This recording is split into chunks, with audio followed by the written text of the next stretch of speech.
Hello, everybody. It's me, Kirsten, and this is the It's Giving Mystical podcast. And this is your podcast for the week ahead, the week of April 4th. 4 4. Interesting. Stability on stability. Have we mentioned this is an Emperor month? Have we mentioned you should be thinking about your fields, your fence line, your boundaries? What is your domain? When we're entering this week of 4 4, that is just a double dose of foundational energy, safety, security. So, what's popping off for you in those areas? The fence analogy is so good. Like, I know I use it all the time, but it's so good, right? Like, I need to understand where the borders are. I need to understand how fortified the borders are, how permeable the borders are. Like, what kind of fencing do I have up on the perimeter? How's that working? Where do I need to do repair work? Where do I need to bolster things? Where do I need to take things down? Like there's something so rich about depersonalizing this sense of the boundary line, the sense of your domain. It is what it is. And it's interesting to think about it that way too, because you could think of your boundary, your domain as something that is co-created. And while that's true, there is a natural resonance to what is yours to manage. And you can feel when you try to manage things that aren't yours, how that creates tension or conflict or efforting or resistance or pressure that maybe doesn't need to be there. And vice versa, you can feel when there's something you should be managing and it keeps draining energy from you because even though you're not actively turned towards it, you can feel that it's calling you. Some of the most simple fundamental things can be like that. So it can be that you have an unpaid bill, or it can be that your closet is a mess, or it can be that your car is a mess, or it could be something bigger like you haven't had that conversation you need to have. But the general idea is even if you're not attending to this thing is pulling at your energy. This thing does want to be attended to. That's not to put pressure on you, like get all of your shit done all the time, because that's not realistic either. Rest also pulls on us when we're barreling ahead and we're not tending to our soft nature. We're not tending to our nourishment. We're also going to feel the drain on that. So this is less about the energy of do more. And this is more about the energy of just breathing and witnessing and noticing where you are. You're here, and there's something that's calling for you next. And oftentimes we're not there. We're somewhere else. We're with what should have happened. We're with what we want to happen. We're in someone else's business, or we're defending against someone getting into our business. We're trying to make something feel alive and vibrant and new and healthy that is falling away. Or we're trying to force something that's not ready to be born. There's all these ways in which we're not here. And even as I'm sharing this with you guys, my energy is popping into those places. And it's very disorienting. It leaves you almost lightheaded. It leaves you almost spinning. The counter movement, the counterbalance to that is to come back to your body. Just come back to your breath, come back to your feet on the ground, come back to your heart, come back to your field. This is where I am right now. This is the only thing that is. I'm right here. I'm going to stay here for a moment until all of my pieces come back home, right? That's why you have a breath for a minute, 2 minutes, 10 minutes, 20 minutes. You're just inviting yourself back home, however long that takes, whatever that takes for you. Using the earth as an ally in that if you need to, using the field as something to lean back into, using your ancestors and guides and angels as something to root into, to source into, so that you can feel safe enough to come back here. And then once you're here, what's next? And that's the integrity, that's the emperor part, to not imagine what it should be, but to attend to what it really is. I think that's so simple. It's so simple, and we are so often not doing it. So just 4-4, Emperor energy, inviting you back into your space, inviting you back to your domain, seeing your domain with fresh eyes, noticing the places you've overextended, noticing the places you've pulled back, and is everything in alignment? Is everything appropriate? And we want to keep our eyes on the horizon that the death card energy is also with us. 13 energy is also with us. The death card and the emperor together means there's probably some transformation taking place. It means that our boundary line is probably not static. It means something's happening internally, externally, that's shifting the field.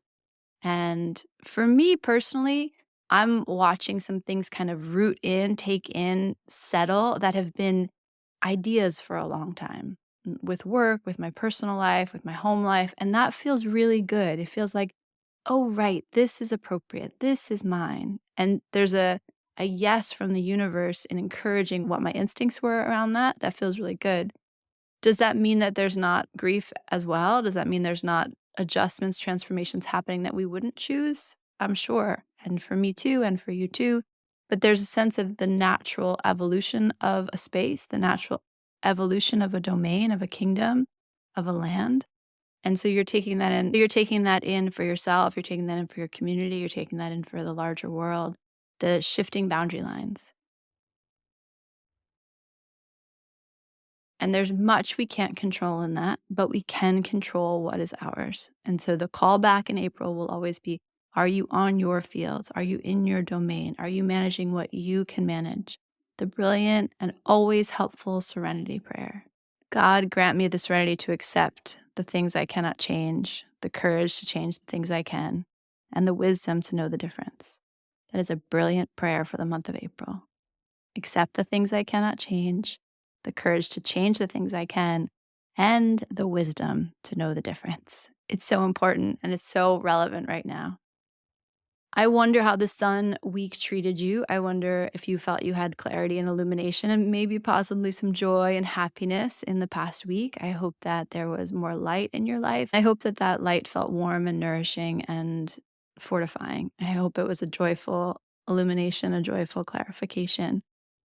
Again, Aries energy is with us. So the warrior, the sun, the solar energy, the wand energy is with us. And the card I pulled for us this week is the Ace of Wands. The Ace of Wands is a very joyful card. It's up there with the sun in terms of new life, new growth, new passion, new inspiration, new attraction.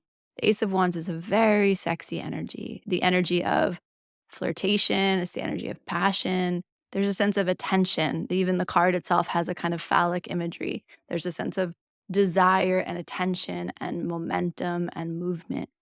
And so the Ace of Wands always comes to this energy of all good things that grow. So the Ace of Wands is the universe, the divine, the world bringing us something to be passionate about, excited about, turned on by. So the Ace of Wands is brilliant energy and happy energy. It also kind of flipped into my space in reverse, and there's something about it that is how can I say this? There's something about it that's a little shady. And Ace of Wands energy, I don't normally feel that. Normally, when I feel Ace of Wands, it feels very clean, it feels very exciting, it feels very vivifying and awakening. Okay, I've got it. So it's not shady, but it is that you don't have all of the information. So the Ace of Wands, again, we want to think of aces as a spark. They're just the universe. It's like a drop, a light that goes off. It's a heat, a spark, a moment where you're like, aha, the beautiful illumination of inspiration of, oh, wait a second. I see how it comes together. I see what I'm excited about, or this has renewed life to it. That's beautiful. The shady part, the shady read I'm getting is, but you don't have all of the pieces in place. So get excited, feel the potential, feel the newness, feel the attraction, the desire, the movement, and at the same time, be measured. There's something about just taking your time with the movement. So if you fall in love, right? Ace of Wands is a maybe not a fall in love card, but it's definitely a hey hot baby kind of card. So if you feel that attraction, that impulse in the world, and that can be right towards another person, it can be towards a creative project, it can be towards something that you're passionate about, it can be a new hobby or interest or activity. Something turns you on, right? That's beautiful. And try not to jump ahead to what it means. So if you meet a sexy stranger, try not to run off to Mexico to get married with them. I mean, like, God bless you if you do. But the energy here has a little bit of a just give it a minute, just 1 second.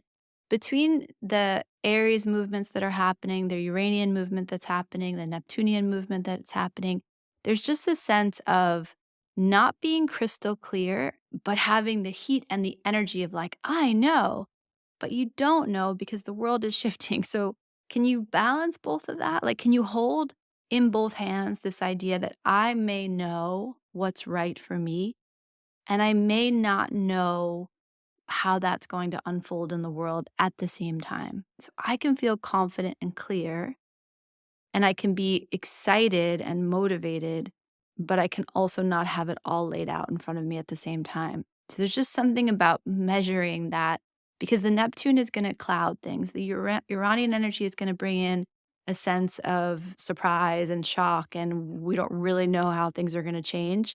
And the Aries energy is just, the Mars energy is just so excited, so passionate. So these three things together are really cool, actually, as I feel the three energies kind of meeting.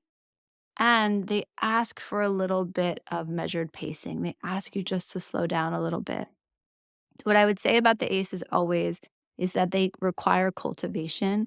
So when the spark drops in, it requires you to move towards it. It requires you to give it the air or the fuel that it needs to turn into something more substantial, turn into something that can stay with you, that can endure. And so the work this week is just, okay, wow, that feels really good. This feels really exciting. There's something really lovely there. And then you might not know what the right fuel is, or you might try to behave in a way you've behaved in the past. And I just want to, I don't know, there's something about what I keep seeing in my mind. And God help us all. But what I keep seeing in my mind is this Ace of Wands, like on a forest path. So if I'm walking down the forest path, I see this light, this torch in front of me. And it's like, that is so seductive. That's so exciting. That's so warm. What beautiful fuel and potential and, yeah, desire. And then I see all these trees around you and I see things behind the trees. So it doesn't feel scary, but it feels like you can get swept away in that movement forward, that you forget the lateral view, or you forget that there's other forces at play. So it's like a very specific image to come through, and the way it's coming through for me, the feeling I have in my body as I witness it is caution. Like intrigue, interest, passion, movement, and also caution, measurement, slow steps, being excited about something without kind of running off the cliff with it, if that makes sense. Interesting message to come through. Very specific. Like it's a very specific image.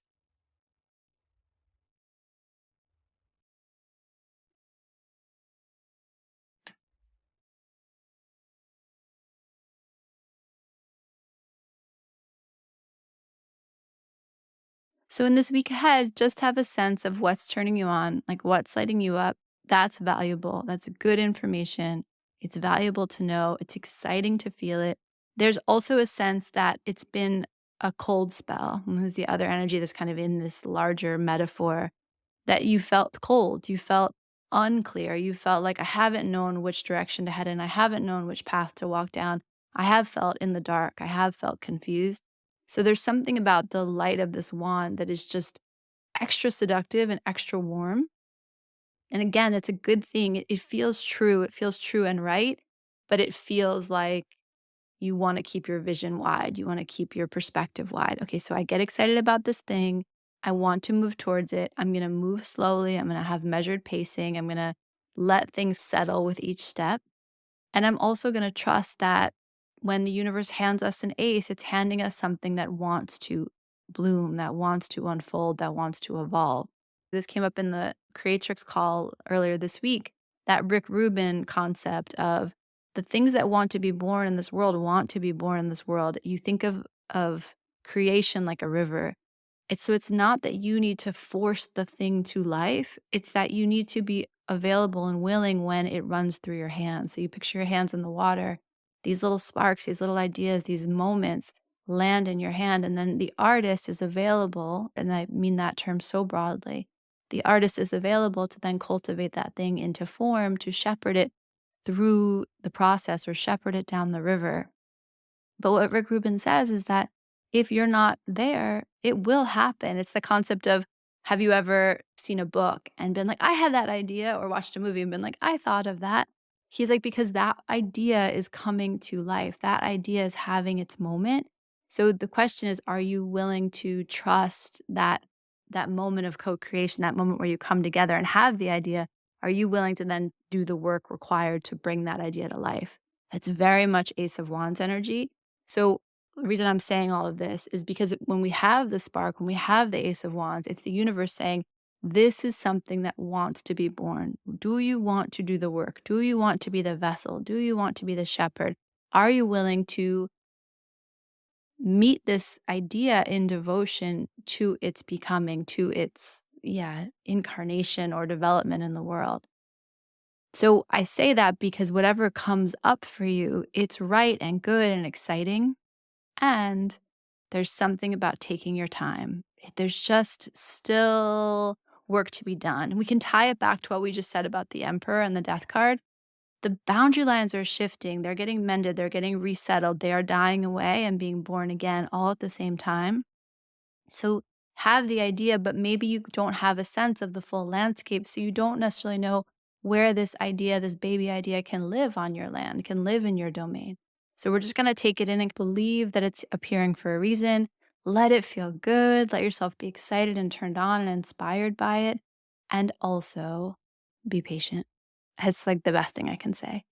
I hope that serves you. That feels like a very specific message. I'm excited to know what that feels like. And like, I love that you're getting Ace of Wands energy. I love that we're getting Ace of Wands energy because there's a momentum behind it that is fierce and free and beautiful and life affirming. And also, there's a lot of, fog in the woods still. So be excited that the light is being born, cultivate the light, care for the light, and acknowledge that you're still in the murky forest. And that's all right. In the murky fog. The forest isn't murky, but the fog is. You're in a good, healthy forest. There's fog around you. There's a light that's clarifying the space. Give it time to do that. And you just keep showing up with it. You keep attending to it. You keep working on what is yours to manage. So, again, what is the next right thing? Is it something basic, like paying a bill, like cleaning a closet? Is it something bigger, like a conversation that needs to happen or a movement that you need to make? Whatever it is, know that what's yours is yours and it will stay yours until its time has come to evolve into something new. But know that your awareness of your domain, your awareness of your fence line is very real. And the things that exist there exist there. And so how clearly can you be with them? How cleanly can you see what is yours to manage and then be brave enough to manage it? And remember, serenity to accept the things I cannot change, courage to change the things I can, and wisdom to know the difference. Sending you so much love and guidance this week. If you are called to join us in Mystic Rising, I cannot say enough about what we're building and creating together. It was a beautiful first call. We have the second call coming up this week where we'll begin to work with some of the energy that we activated and awakened in the first week. And I hope that more of you will join us because it's really a beautiful community that we're building. And otherwise, I just send you love and patience this week. Take measured steps. Be excited and also try not to run off to Vegas the first night. Okay, talk to you soon. Bye.